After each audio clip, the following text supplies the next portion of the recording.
Hi, everybody. Thanks for joining us for another episode of Tech.Strong.Women, where we feature amazing women doing amazing things in tech.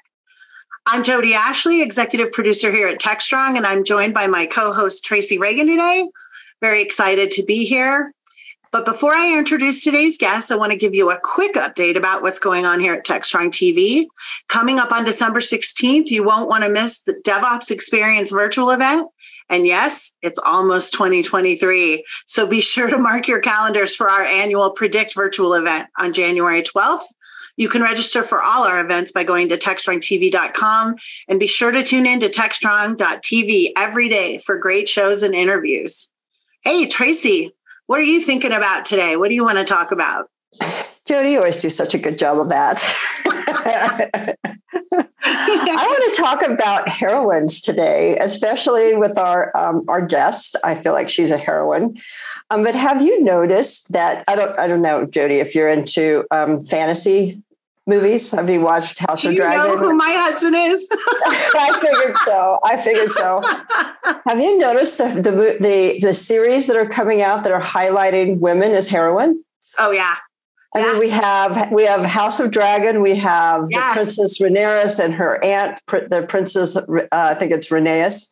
And then we have, and then we have in The Lord of the Rings, we have our elf. I think her name is Galadriel. Yeah. And she's super, super powerful.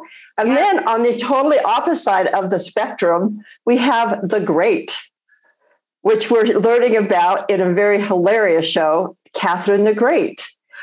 I haven't gotten to watch that yet. You're going to have to. You're going to have to.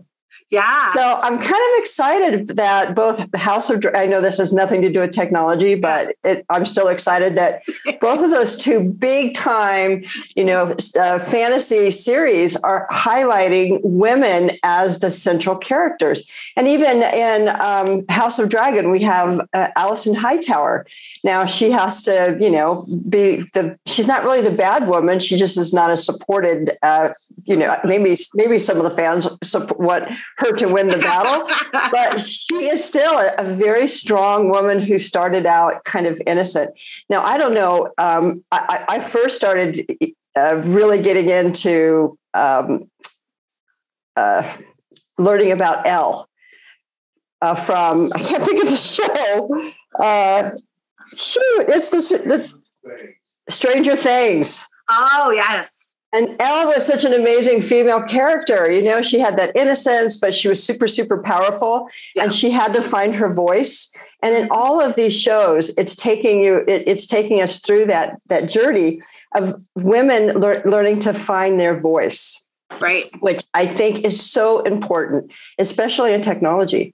I mean, I can't even emphasize how many times I've been in meetings where it's a couple of women who really have the knowledge, and they sit back and they don't say anything because they're in a room full of men.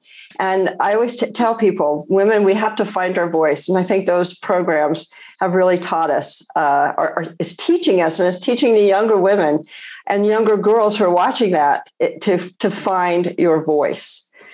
So I kind of like to keep that as the theme here, because our guest today, and I'll let you, Jodi. No, you go ahead. Go ahead. You're there. Well, Alaina I will let Alaina do the work of introducing herself, but she is certainly a heroine when it comes to women and teaching women to code, and women not just in the United States, but across the planet. So Alaina, why don't you introduce yourself and tell us about finding your voice? Hi, I'm Alaina Percival. I'm CEO and co-founder of Women Who Code, which, as you mentioned, it's the largest and most active community of diverse women technologists in the world. So when I say that, we're serving over 300,000 members across 147 countries. And when I say we're the most active, come visit our website. We've got an average of 5 free technical events every single day throughout the year. So we have whatever technology area that you're interested in. And Tracy, your kind of speaking to heroines really hit me today, because I've personally been in mourning over the past week or so, because my absolute favorite show when I was a child was Murder, She Wrote. And I know. Me too. I know. Yeah. And so I've been actually watching it this week, and I'm so proud of my youthful self that I chose this smart, woman forward heroine to be my favorite show. Oh, wow. I know. It's so sad to lose those, those older women who kind of charted a course for us. And then on a personal note, today's a very interesting day. This is being recorded on 10/19/22, which happens to be my mother's birthday. Oh. Literally 100 years ago today. No. Yeah. So she would have been 100 years old. And it's sort of weird, but she was an inspiration to me. She, I wanted to go to school and study history. And she was like, no, you're not doing that. You're going into some kind of STEM or engineering. You're not going to go study history. That's the same thing Tara said last time. Tara Hernandez, our last guest, was like, they wouldn't pay for college if I did what I wanted to do. Yeah, they wouldn't. I had the same situation, but she was my heroine. So yeah, it is sad to see those people leave the planet. It is. And my mom, growing up, my parents adopted me when they were in their late 40s. And so she was much older. By the time I was a teenager, people thought they were my grandparents, but she always Murder, She Wrote, and all the Perry Mason. I grew up watching all that stuff with her. So I had the same reaction you did, Alaina, when it just made me think of my mom and how much I missed her and watching all that stuff growing up, and drives my family crazy now because I'm such a mystery buff. I can figure everything out before it happens. And my husband will just look at me and go, freak. So that was a huge, huge loss this week for sure. So, Alaina, why don't you give us a little bit about your background? Tell us how what did a young Alaina look like? Yeah, so I wound my way to my current path, just like I really think most people do in their lives. I'm from Atlanta, Georgia. I'm actually living here now. And when I graduated from university, I wanted to challenge myself. I wanted to live abroad. I wanted to learn a foreign language. And it's very difficult to get a job in a foreign country if you don't already know the language. So I got a congressional scholarship to go and spend a year in Germany. And so I was learning the language and building my network, making connections. And I ended up getting a job at Puma, the performance wear company. And so one of the things that I would do when I was there, because I didn't immediately get my dream job, I would go over to different teams at the end of my day and say, hey, what are you doing? Could I help you with something? And so I ended up getting promoted onto a team that I had kind of gotten really interested in pretty quickly. And so my next role in the organization was overseeing or product manager for our niche products, which is all the non-core competency products. Like Puma was selling a folded bike for a while, and the stores don't know how to do that. Greece, it's a vehicle, and so we needed to work with the legal team, and so it did a couple of things.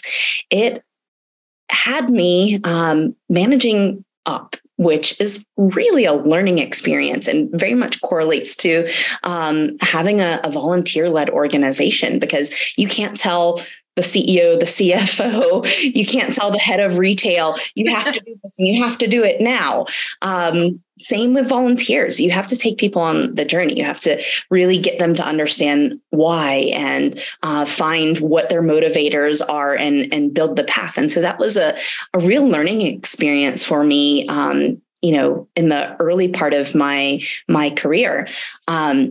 After that, I did an MBA. So I had been living in Germany for 4 years. I went back and did a dual degree MBA that took me to 4 continents. So I was very globally focused in the early part of my career and in my education path.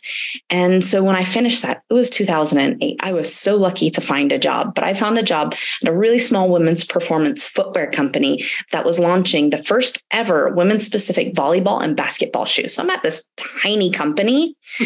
Social media is like picking up as like a way of doing business. And, Nike and Mizuno are our immediate competitors. So I have to think outside of the box for how to like launch these products into the market. And so it was really a learning experience transitioning from, a traditional product company that I did have some unique experiences with to a small company that was run more like a startup, using more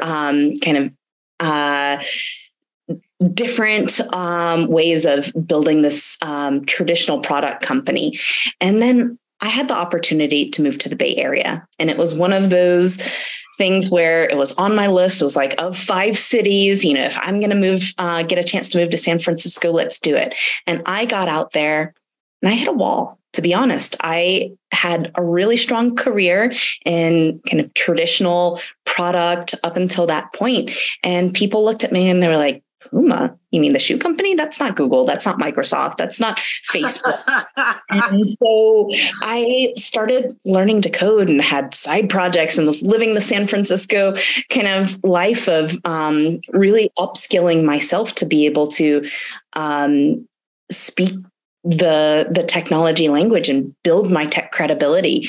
So I eventually went to a startup that got acquired. And so I earned my tech credibility, but I was throughout that time, getting involved in the tech community, and Women Who Code was starting as a meetup group at the time. And I found that my background in organizational management and community building actually led to like driving this movement and growing and creating sustainability around this organization. And so I took a job at after the company was acquired at a top executive recruiting firm, and they were allowing me to be the head of developer outreach. So I was talking to CTOs and vice presidents of engineering and directors of engineering and like seriously funded founders constantly. And I realized that fewer than 5% of the people getting these game-changing, like the Series A CTO of LinkedIn, like these like life-changing roles were women, fewer than 5%. And so I started learning from the people that I was connecting with every day about what they were doing inside their career, what they were doing outside of their career, what they were doing to navigate and find success, and how that was translating differently for women. And I started bringing that into Women Who Code as part of our programming.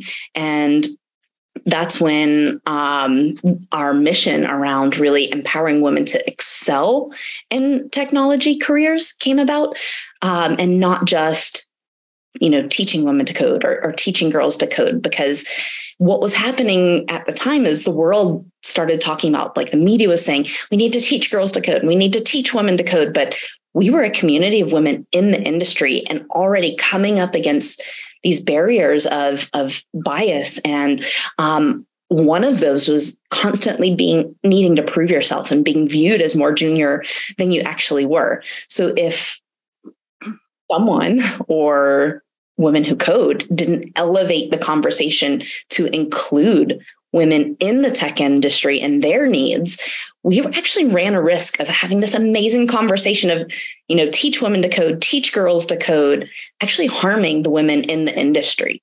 And so that's when I realized, hey, this is important. Women all over the world deserve to have this. And we need to start elevating our voice and the needs of women in the industry alongside teaching girls to code and teaching women to code, because the easiest and fastest way to create greater equality among women and girls in the tech industry is by supporting the incredible talent in the market already today. Exactly. And we have such a gap right now. Mm-hmm. I mean, in the area that I'm, DevOps, which has been my career for the last 20 some odd years, you can't even find people to do the work. You literally can't find people to do the work. There just is a huge gap. And I hear discussion about more automation and AI, like Copilot, Microsoft's building Copilot. It's going to make coding much easier because it's going to be a lot of kind of like snippets that you can use to build things. So we're changing from coding to being able to put together a puzzle basically with existing pieces. And I feel like that this is an opportune time for women to step in because there is such a gap. But, and community building is essential. I love that you brought that up. But I run an open source community, open source project called Ortelius. And I, every day, am looking for women. I like literally stalk women on LinkedIn. To see if they'll be. You and me. I stalk women on LinkedIn to look to see if they'd be interested in joining the open source community. And I still need ladies. I can't get them to stick around. And the guys know that, that there'll be a meeting and there'll just be one female coder in there and then she disappears. So it's been a challenge and it continues to be a challenge. Any suggestions on how we fix that? You should give a talk at Women Who Code. I would love to. Ding, ding. Get your message out to the over 300,000 members in our community. But I think something that you said really strikes or really resonates with what we see and what we are really working to fight against. And that's that they disappear. They're there. But right now, about 50% of women, technical women in their careers drop out at around the 10-year mark, right when they're poised, when they should be accelerating in their career path. And that's because they're coming up against kind of biases in their career. Throughout their career, you get on a bad project. Maybe it's there's a bad team member or bad team leader, or, you see your peers who have less experience, less qualifications, getting the promotions and you're not the one getting the promotions. And so what we see and hear women doing is hearing messages like, oh, you're so good at really working and bringing people onto your projects. Have you thought about recruiting? Instead of saying, oh, we should promote this person, or, oh, you're so good about talking about the product. Have you thought about marketing? Like I literally had someone with a master's in CS from Stanford encouraged to take a marketing path at a technology company, and their male counterparts would absolutely never hear that message. And it feels encouraging at the time because it's like, oh, you're so good at this, you should do that. But the message that needs to be heard is you're actually exhibiting leadership skills and we should be harnessing those and promoting you. Well, don't you find that just by virtue of some of our personality traits as women, that it's taken as a negative? As an example, my daughter is an actor and she's a director, and she's become an intimacy director, which is this brand new emerging field in the industry of film and theater and stage and opera. And she's busting her butt all through the pandemic to learn this, to get this new skill so that she can work, because she couldn't work at all. And she did a debrief the other day with one of the theater companies, which I won't name, in Minnesota. And the two women that she worked with, the female director's feedback to her through another person, not even one-on-one, was that she was too bubbly. And I was like, she's 27 years old, and her whole job is to make people comfortable on the set of a production with the intimate parts of being in a theater, opera, not just the sexual parts, but just some people don't want to be touched on their arm or their shoulder. And you need to think about these things before you do them. And she was told in a job where making people comfortable that she was too bubbly by a female director. And I was like, a man would never be told he was too bubbly. Yeah. I was like, what the heck is wrong here? Because it's women doing it to other women. And she was just like, she has a great cohort of people that support this job she's doing because it's new. And she went to them and they're all like, just move on. But it's crazy that we do it to each other too. Yeah, you brought up an important point. This isn't saying, when we're talking about this is ingrained in our culture and something that we need to overcome culturally. It isn't all men. It isn't all women. It's the way women are kind of viewed, the way they're nudged, the way they're told to succeed or not succeed. One of the big things that we do at Women Who Code is trying to overcome the social barrier to women talking about their successes. So if a woman talks about, hey, I was on Tech.Strong.Women and, I'm on here with all of these other great talented people. I deserve to be there. I sound like I'm bragging. Whereas on the male counterpart can talk about the successes that he had just a part of, I got mentioned on Tech.Strong.Women. I'm famous. And it's socially acceptable to really drive forward your career successes. And so that's a bit of a comical example, but what it really hit me when I was speaking with a director of engineering at a company. And I said, hey, it's a little more difficult for women to talk about their career successes. It's a little more difficult for society to hear us do it. And she was like, oh, Alaina, you're right. I'm actually senior director of engineering now, and I've been embarrassed to update my LinkedIn profile.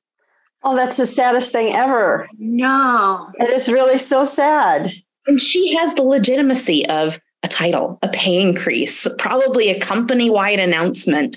Whereas if you've just written stellar code or done contributed to a project in a significant way, the barrier to you championing the role that you had actually holds you back in your career. Because in her circumstance, where she had all of these external factors saying that she deserved to have this, I don't know to invite her to join my board because, she is so senior, or to invite her to be a keynote at my conference, or, you don't know to have her come and speak on your show. And so when you think about the day-to-day things that you're not championing, the week by week, the month by month, it adds up significantly. And so Women Who Code has a thing called Applaud Her. And we're trying to create social change around talking about your career successes. And I'll just give you one more example of how difficult it is. We had one of our leaders email it out to their whole area mailing list. So probably a couple thousand people. Hey, celebrate your career successes. Crickets. Nobody submitted something. The next email said, hey, celebrate the career success of a woman who is around you. 200 immediately within a day responses. Because oh, wow, it was so difficult. All of those 200 people, had career successes, but didn't elevate them, didn't feel comfortable to share them out, didn't feel comfortable. It goes back to what I was saying. We struggle to find our voice. Yeah, we really do. We struggle to find our voice and to, open our mouths and say, hey, look what I just did. Yeah. It's socially and culturally conditioned that it's not okay to do so. So we have trouble doing it, and we have trouble hearing it, whether we're a man or a woman. That is an amazing example and shocking. Mm-hmm. But it's definitely a real thing. Something I wanted to ask you about the globalness of what you're doing. I've seen a lot in the news lately where women in some of the countries where they're being repressed, that they're secretly learning how to code. Right? These women and girls are doing this in all sorts of countries around the world. How far is your reach? Can you give us some examples of where this is happening, other than, things we would think about normally? Yeah. We're in 147 countries. So we have members all over the world. We don't discriminate against members based on their governments. But, we have an extremely active community in the Ukraine. And so it's been very difficult, over far too long, the beginning of this year. And so when they've managed to stay active and still updating us, and we know that some of them are involved in cybersecurity operations to support the Ukraine, and we also have members that are in Iran right now. So we recently announced a statement in support of our members and the women of Iran who are continuously protesting against the oppression. They have found their voice. Yeah, they have found their voice. My heroes. These women are amazing. Yeah, absolutely. That's what I was wondering. And we saw when we pulled out of Afghanistan, and all these Afghani women and girls who were allowed to be in school that suddenly got shoved back in. But so many of them are still finding ways to get past the barriers that the governments are creating. And this is a field that they can do that in. There's not a lot of those out there, I would think, that allow women to, if I can get access to the internet, I can learn to code. I can create a place for myself. It's so amazing. I think I love hearing about it. It's great that you guys are having that kind of global reach. And it represents a tremendous opportunity as well, because you can use a VPN. You can be behind the protections of the internet, and you can work remotely. So where in areas where women are oppressed or prevented from working in offices, technology presents a tremendous opportunity for career paths. So how can we hire some of your women? So Women Who Code has a job board. So if you're posting jobs on any job board, it's a highly niche community. Your company should absolutely be doing it. But really, it's important to actually be supporting the work that Women Who Code does.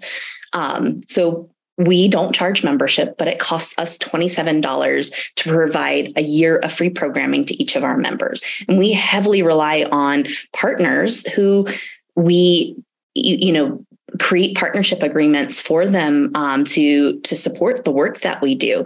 And it's important to be authentically supporting the community, not just taking from the community or showing up and heading out. And so becoming a partner to Women Who Code, supporting our events and the program that we're doing and providing to build a sense of belonging, increase knowledge, and develop leadership skills among women in the tech industry is critical. We could not do it without our partners and donors. That's amazing. That's amazing. Well, I'm definitely going to reach out to you about getting some of your women to join our open source community. I hope they will. I hope so too. We did have a few women from Africa join for a while.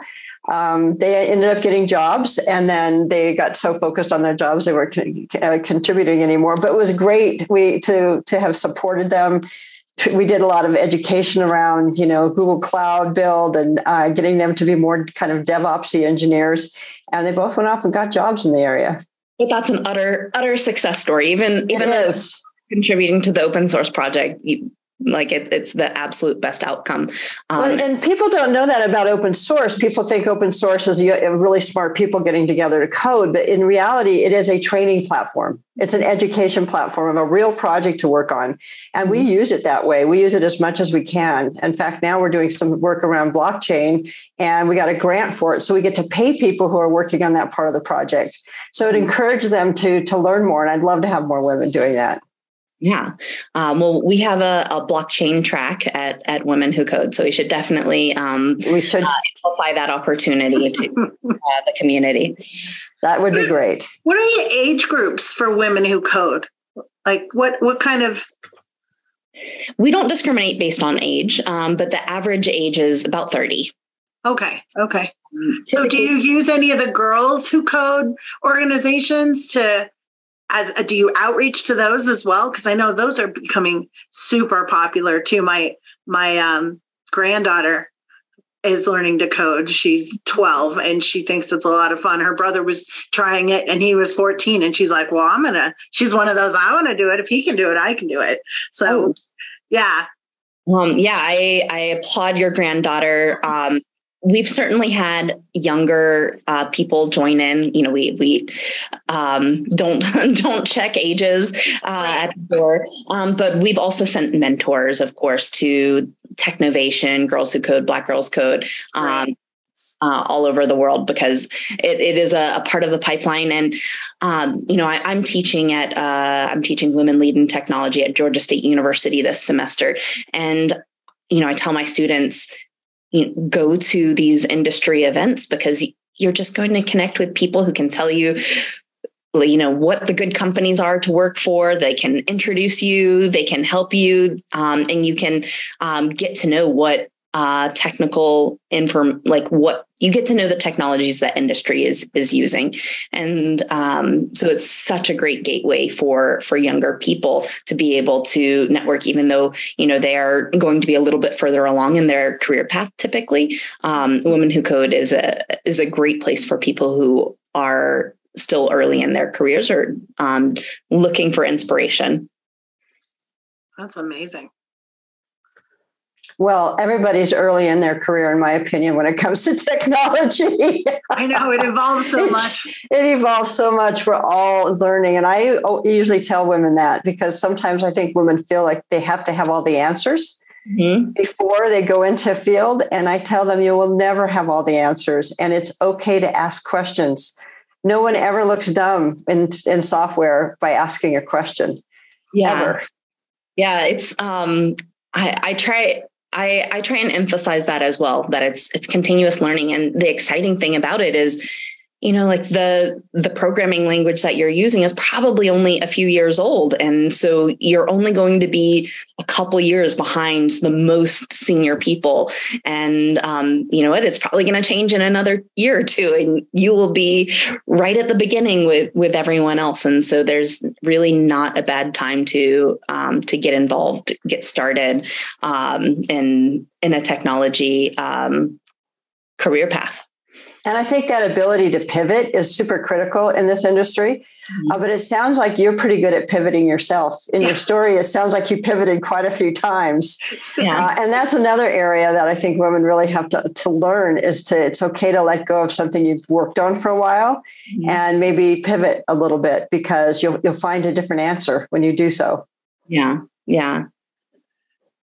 Well, and it feels like this organization really represents that, right? Women who are figuring out, thought they knew what they wanted to do, and now they're finding something new, and they're like, "Wow, this looks like something I can do." And I have a couple of friends who started learning it again during the pandemic because they couldn't work at their jobs, and they want to be able to have more access to being a mom. And it's like this great way for them to work from home. Their hours are flexible, and they can do that and still, not have to be in an office all the time. Yeah. And our community is typically already technical. So they're typically already in technology careers, but kind of speaking to always needing to learn, there's, hey, I want to get a bit deeper into data science. Oh, I want to get a bit deeper into DevOps. It's Cybersecurity Awareness Month. That's a huge, tremendous area that people should be focused on, and another area where we need to see more women pursuing. Because when I think about who's going to be leading companies in the future, it's going to be people who have an understanding of data security, of cybersecurity, the same way that people historically have had an understanding of laws and accounting, because it's going to be such a critical area of success that companies need to have. That's awesome. Yes, especially right now. I'm on the board of the Open Source Security Foundation, and the conversations there, boy, there's so many things to fix right now. We in terms of our infrastructure, it's pretty leaky. Yeah. Well, we're getting to the end of our time together here. And Alaina, I want you to give us a good wrap up of how women can reach out. Give us some websites. We can add those to the posting when we air this amazing conversation we've had, and give you guys some access to what you're doing through our site. Yeah, we are Women Who Code everywhere. So womenwhocode.com. We have a tremendous database on YouTube of content. We're Women Who Code on Twitter, Instagram, LinkedIn. Connect with us. And I'm at Alaina on Twitter. Great. All right. Well, thank you so much for being with us. What a great conversation. It's so exciting to see what's going on. Yeah, Trace? Oh my goodness. Yes. I really enjoyed this. We don't necessarily always talk about women on Tech.Strong.Women. We want to have these kinds of sessions, but this one I think was particularly important and relevant for today, and getting women into an industry that needs you. We need you. We need the manpower, and we can now call it woman power. The human power. We need the human power, whatever we're calling it, the they power. Well, thanks for everybody. Thanks for tuning into another episode of Tech.Strong.Women. We'll look for you guys back on Tech.Strong TV soon. Thanks a lot. Thank you.